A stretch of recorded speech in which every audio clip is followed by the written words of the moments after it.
Texans for Accountable Government and Austinites Against Metered Parking Extensions Downtown, AAMPED, held a press conference on July 19, 2011, speaking out against extending the parking meters until midnight downtown, a tax increase that is opposed by 75% of Austin residents.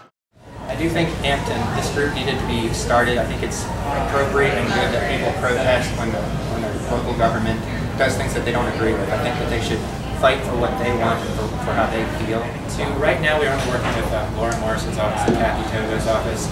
Laura Morrison voted against the meter extension initially, and Kathy Togo, prior to the election, promised, the AAMPED website promised us to take part in a repeal or partial repeal.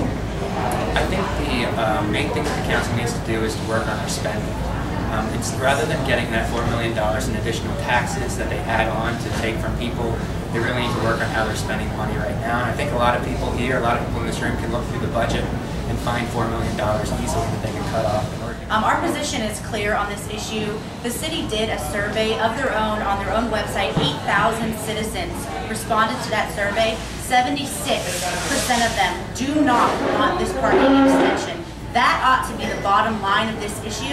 Unfortunately, our city council has decided to not pay attention to the will of the people and to pass this anyway. It's very unfortunate. It's becoming very obvious that the will of the people means very little to this council. In the economic situation that we're in, the economic downturn that we're all facing, the very last thing that the government should be doing is instituting higher taxes by way of fees. That money ought to be spent in the private sector doing what people love downtown, which is listening to music and having a good time. That's what Austin, Texas is known for, and that's what we should be sticking to.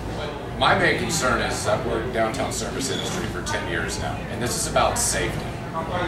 Whenever you have service industry workers that are going out working their butts out every night, and they are leaving with cash, their hard-earned tip money, and you want them to go to a dimly lit parking garage?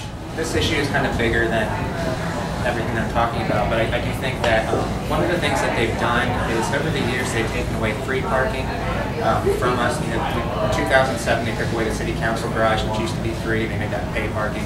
They just took under I-35 and made that pay parking as well. So what they're doing is the people who go downtown looking for free parking now are pushed into the streets, so it exacerbates the problem that they have. I think the solution is to really, for the public garages, to lower the rates, and I'd actually like to see, we own those, the taxpayers own those garages already, we pay for them. So I think that we should really maybe charge a minimal fee for maintenance for those garages. I don't know what that fee would be, maybe $2.